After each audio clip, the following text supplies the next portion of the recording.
and other channels too. This is a very good evening because I'm going to discuss something I think that resonates with a lot of my friends and colleagues and a lot of customers, patients. When they come, they always ask me, Doc, you talk about a lot about ancient times and how wise they were. Give us some things that we could really understand and implement in our daily life as to how we can encounter the stresses that we go through in the life. I thought that is a very reasonable request, so I always oblige. So I end up speaking and reading a lot on this topic. So I thought it was a good thing to start to my friends here. So I am beginning to get more ideas about it and how it has influenced me as a whole, right? So I thought we will take that up today. Okay. I made two videos actually on that. You can go and watch them on the YouTube if you want to. Uh, but basically, uh, this is not about personality development of ego or uh, modern way of looking at how do I uh, exploit everybody and make a lot of money and all. That's not about that. It's about how can we really reshape ourselves internally and then come and enjoy this life by not only some things, but then um, healthy pleasures, but also how can I contribute to my household or to my society or to my country or to my world, anything like that, right? It's not just oriented selfishly for us. Actually, I will start with the three principles that I thought they were very worth it. Um, and they are taken from the classic Bhagavad Gita, which is really not a religious book. If you think it's a religious book, then you are missing something very valuable, right? Yeah, so it doesn't. It's like uh, anything else, right? If I do something biochemical reaction and say this is so and so, that cannot belong to only one scientist or one group of scientists. It belongs to everybody, right? It's like that, I consider this book is like that. It is about life. It's about human beings. It is about what happens within us, what kind of wars we fight within us, and then what we really are. So even it talks about that inner self energy, which I always talk about. The conscious being is our reality, and your job is to realize that, that kind of thing. The whole purpose of human life endeavor is they're talking about here. You got to explore yourself that way. Leaving that aside, he talks about three things first. Okay, then I will expand on more of them. The first thing is they talk about what your attitude towards your action, whatever you do, a job, a business, or entrepreneurship, or you just player, whatever you do, whatever you do, you bring to that an attitude of unselfishness. So, without expecting anything for you, if you can do that, that work becomes something significant.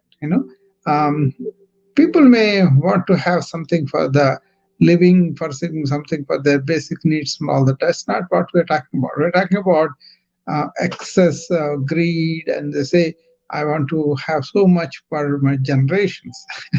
The politicians that we see, they kind of accumulate so much riches as though nobody else needs it. At the same time, so many people don't have the basics too. So unselfish. Let us enumerate them, then we can take one at a time, and then I will give you a brief on that. But if you have questions, I can extend the discussion. Okay. The second one is um, really being in the present, being mindful, being aware here and now. Okay, so they always said, be mindful of what you're doing. Okay? Number two. And number three is you be equanimous to the happier times and to the difficult times. Same in both situations. Okay, they contribute to the personality significantly because when you're unselfish, when you're doing things for other, you become the servant leader. You are serving the needs of the others, right? So that's a major requirement for the modern society. And I talked about it quite a few times, and I also developed a big book on that, servant leadership. Why corporate leaders are bosses. Bosses means essentially they want their way, they want everything for themselves. You do the work, I take the credit. The boss lady, we call it, the boss. We don't like them because they're always oriented towards their development, but not your. Hey, Jacob, how are you? Bonjour, Dr. Rao. I'm excited for the holidays. I'm about to have dinner right now, and Very good, very good. yeah, nice to see you. Yeah, same. So, uh, unselfish work, showing the display of servant leadership. It is developed because your personality is um, really satisfied with yourself and want to contribute to others because you yourself are content. So that personality, which is really providing services to other people, obviously they all love it. A leader who is not looking for his own upliftment, but for everybody, we call them like a statesman. But a politician looking after his, and then he takes away all the tax dollars towards his own thing, then we say he's corrupt and we should take him out, right? Recently, it happened in the Congress too. So that first part I told you, I'm talking about personality development from ancient wisdom, Jacob. Okay, so the first point I'm taking up is unselfish work. And the second point we'll say the mindfulness, and third point is equanimous. So we are on the first point. So developing this attitude of doing stuff for others and then always putting their needs ahead, that makes you a leader. That makes you a real go ahead with so many people's books as a positive person, right? But if you are looking after your own selfish needs or your own name or your own fame or whatever, when they suspect that, they don't really like you internally. The moment they perceive that, they kind of walk away from you too. So that is the first one. Okay, unselfish one. They call that in Sanskrit nishkama karma, where they say you and yours are not in your dictionary. That means me and mine are gone, right? So you don't have the agent like I am doing this, and you don't expect anything, the results to be yours way or your way, right? Very big deal. But then in Corona time, when this Corona hit, there were so many patients came in, right? And many doctors were afraid themselves because they could get, because there's a very uncertain time. People really um, didn't know how it would go. And I saw the same thing in HIV too in the early part of 80s. But then you are there for the service of the patient, and you kind of not afraid, but you will get it. You just say, okay, this is my duty to help the patients. That's ingrained in me. So if this happened to me in 80s, somehow I'm not afraid to go to the patient. At that time, we don't know much about HIV. We didn't see many cases in the Chicago area at the time.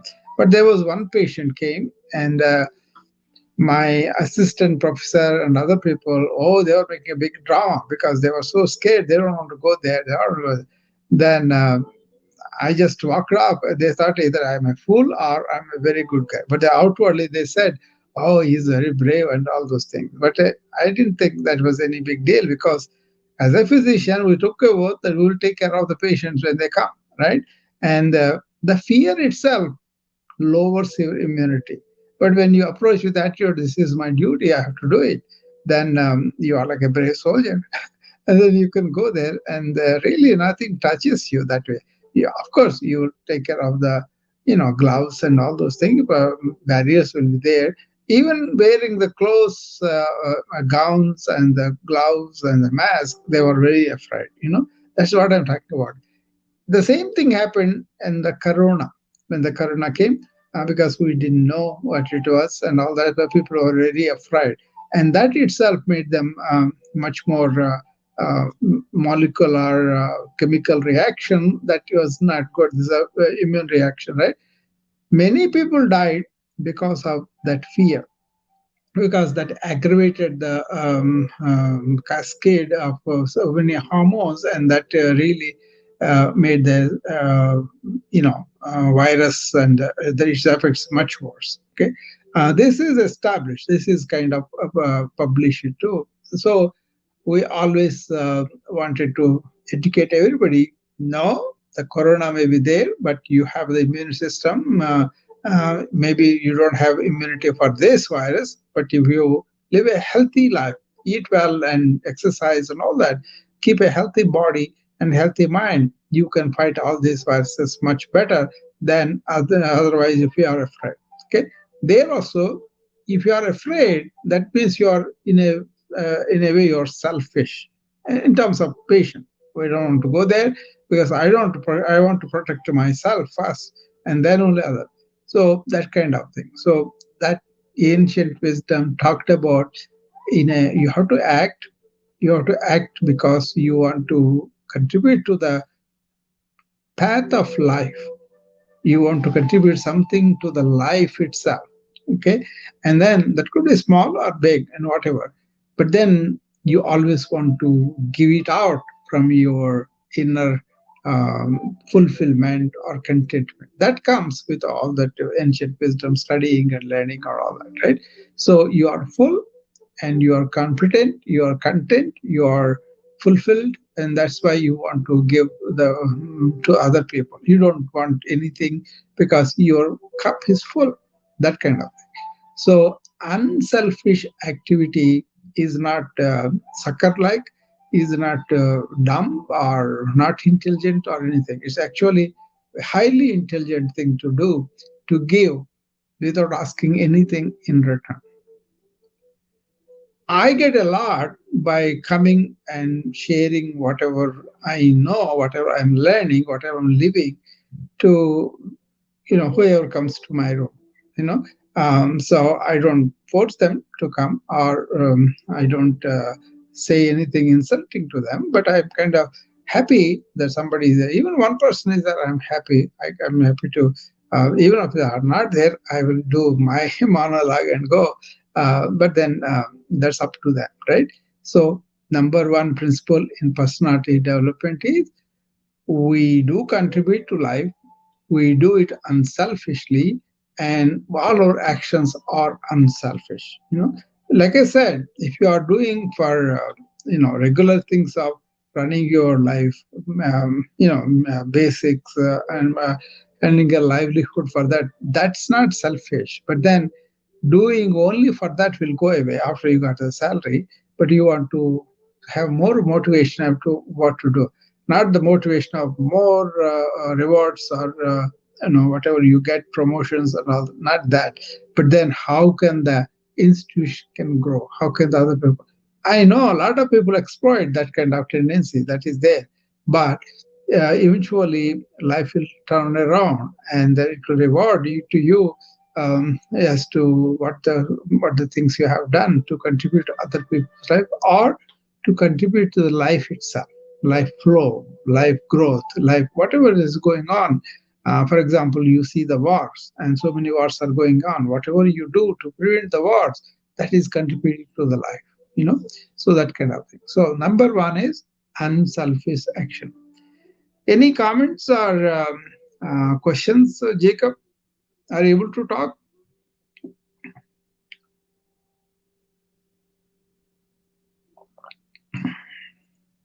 Nazli, you have any comments or questions on the first point?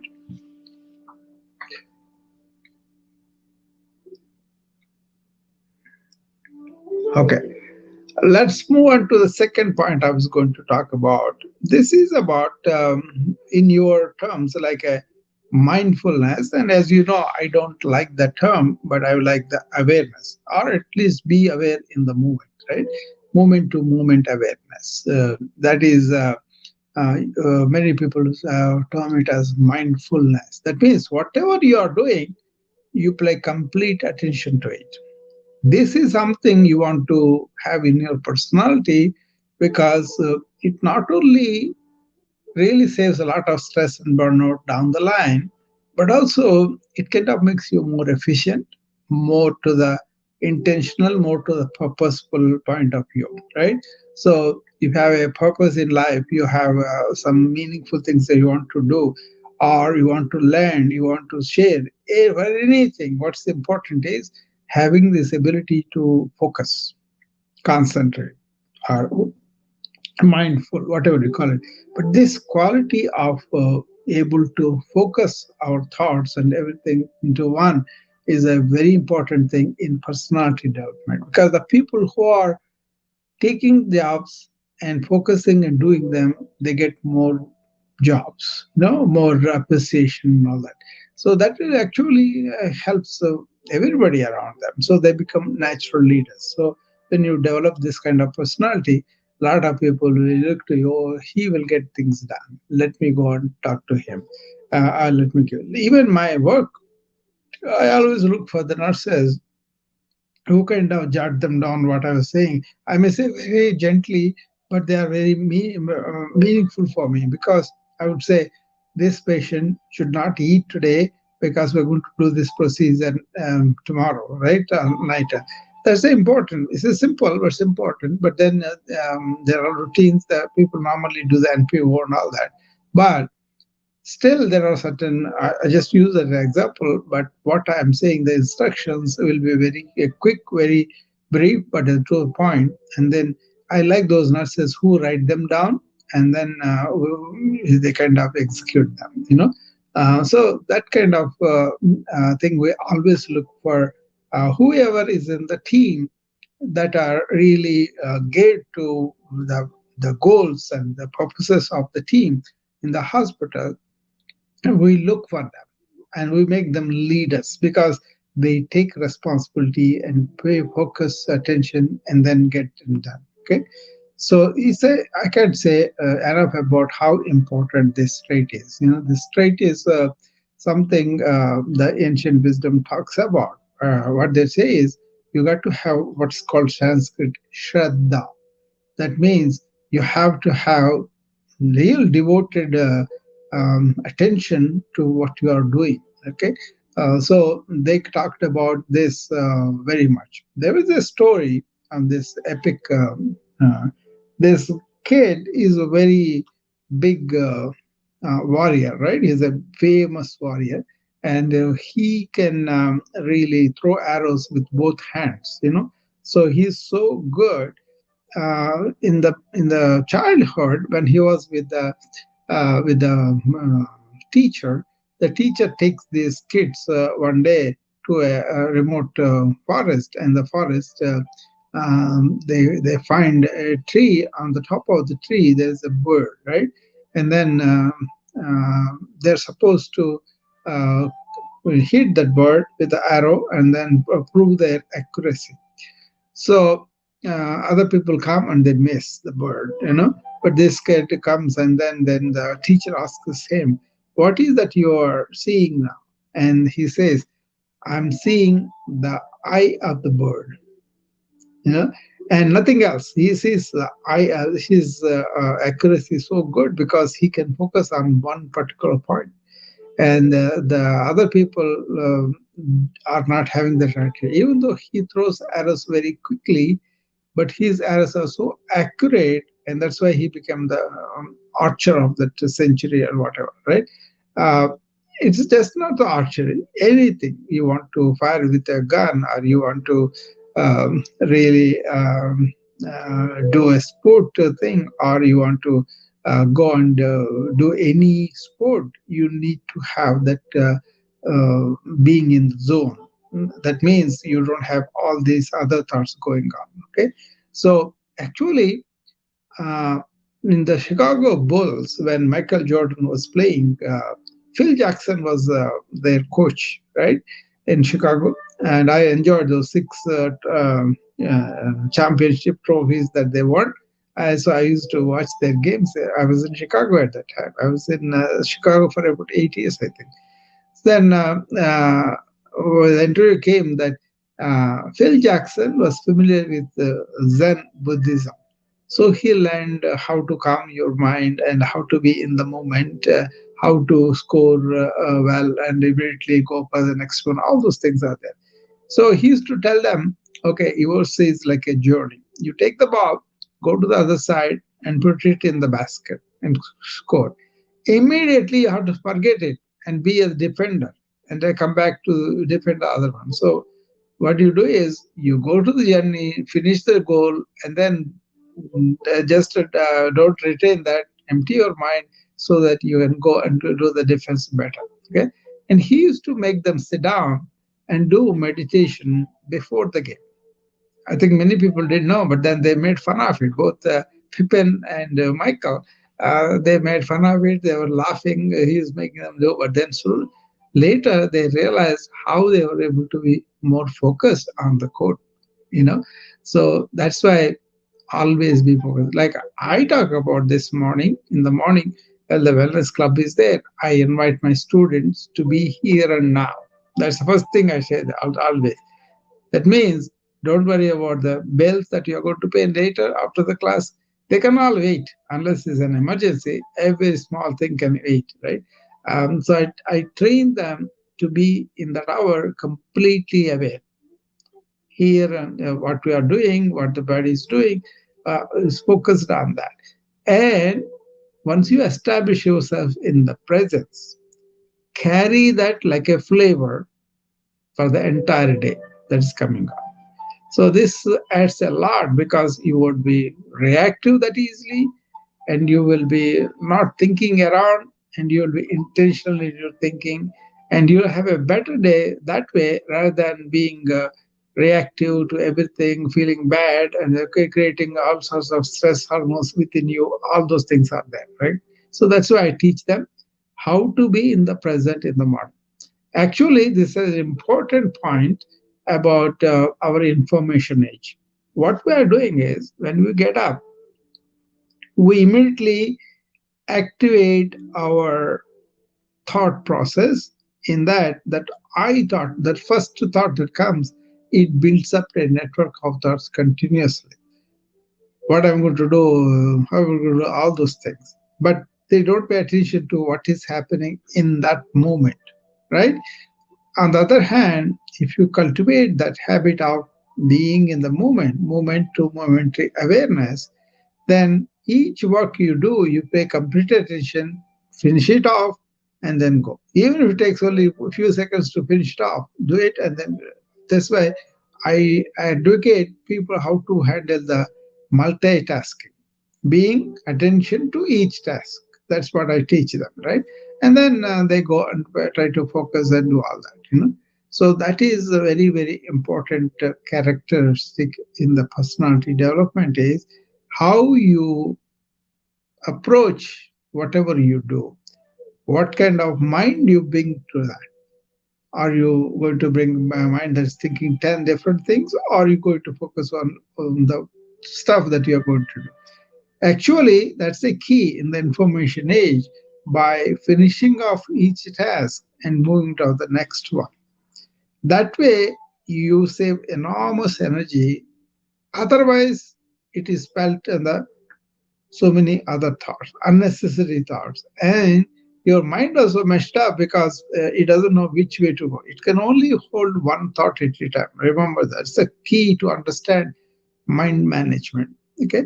So for me, the fact is I'm in silence, then I use thought for doing stuff, right? So that stage anybody can get if you just understand what is the focus, what is concentration, how to we pay attention to everything and all that. Okay, then you can do that. So that's a very, very important point. So we did two of them. One is unselfish action, or like a servant leader, and second one is being attentive, complete focused, complete concentration. That's the second one. Okay, and the third one that we would like to have, there are so many other things, but I wanted to explore these three, right? The third one is how you can be equanimous, not only when the things are going well or things are not going well. You are the same for both states. That's a very difficult thing for people to understand, because they a leader who gets overjoyed with a small victory and then he gets really depressed, then people will be not so sure that he can lead in really bad times. So they don't want either way. Either go up too much when you are successful and go down too much on yourself when you are not. But equanimous nature, that if you can develop that, that will come to very, very big company leader is there, and he is like that. He is maintaining that coolness when something happens, and also he doesn't go overboard when he is success. Then that kind of balance, that kind of steadiness is very much appreciated when you look for somebody's personality, right? But somebody is upset, having emotional thing and all that. Uh, they are not really tolerated or really appreciated in the real sense. Okay, that's the third part. Actually, that's uh, something very deep in this particular classic Bhagavad Gita, because they call it sthita pragnata. Sthita pragnata means one who is stabilized in his wisdom. That means they necessarily don't have this mind that reacts so quickly, but they are beyond the mind. That's why they are so stable. There's the thoughts that go all over. It's a mind that gets a stimulus, immediately go all over. So this is a very major important quality of human beings, being stable in their wisdom. You have wisdom, no big deal, but you have to use the wisdom. That's a big deal. You use that wisdom all the time. That means you are stabilized in that wisdom. Only then reactions won't be that swift and that quick and that outrageous and all that. People do not understand the value of this unless they live it. Once you live it, then nothing shakes you, nothing really phases you, right? And that's a very good quality to have as a personality trait. But it's not that easy. I can understand. It's a big deal. There are so many things you have to have. You have to have the knowledge of who you are. You have to understand your deep desires, and then see that they are not taken over. And you should understand this state of uh, mindless mind. So that's a difficult thing. But I don't want to go too much into that. But basically, whoever is kind of cool and stable when things are going out of whack or things are really very good. And I remember a scientist where he was leading a space program, I think, and they had a problem with a rocket, and the rocket came down. And he comes down and faces the press with a whole team, and he takes responsibility for the rocket going down to the earth. But actually, his team was not doing well. He did okay, all his planning, but his team did the mistake. That's why the rocket went wrong. But the quality of that man is he goes and takes responsibility for his team's effort. But and then when the rocket goes successfully, he comes and praises them. See, that is the stability of him. He doesn't need anybody's approval or anybody's, but he's brave enough to take the criticism, and he had to take. So he's so confident in himself, and also he's not afraid of the public opinion. But he wants to protect his team when they failed. But he wants to give them credit when he won. But then They were working with him. That's why he gives them. Even the cricket cup, we see the captain who takes the cup and then really hugs the cup and keeps it for himself, versus the one who goes and gives to the everybody else is playing, and that is very much appreciated. Small gestures like that show the quality of the person's wisdom, right? So that is the third quality. So unselfish work, mindfulness, and equanimity in good times and bad times.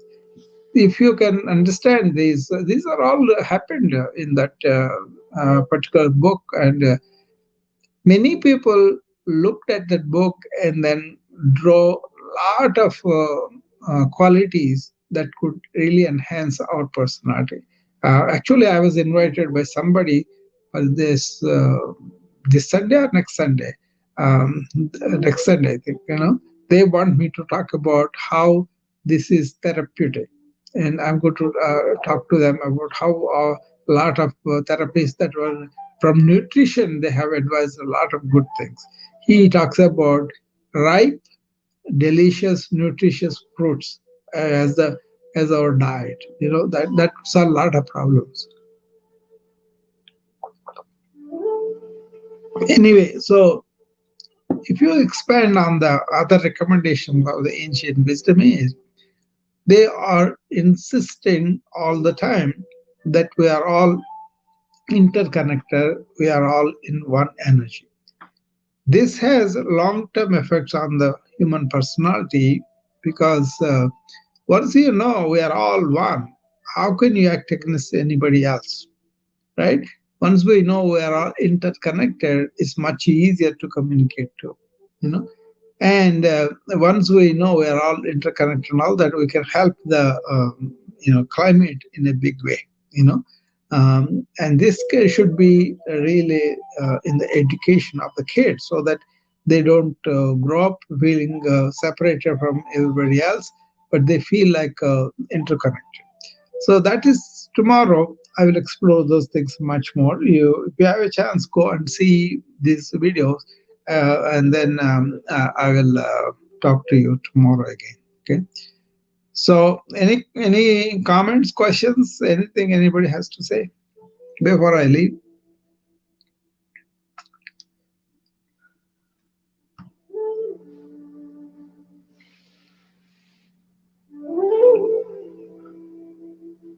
Jacob, are you there?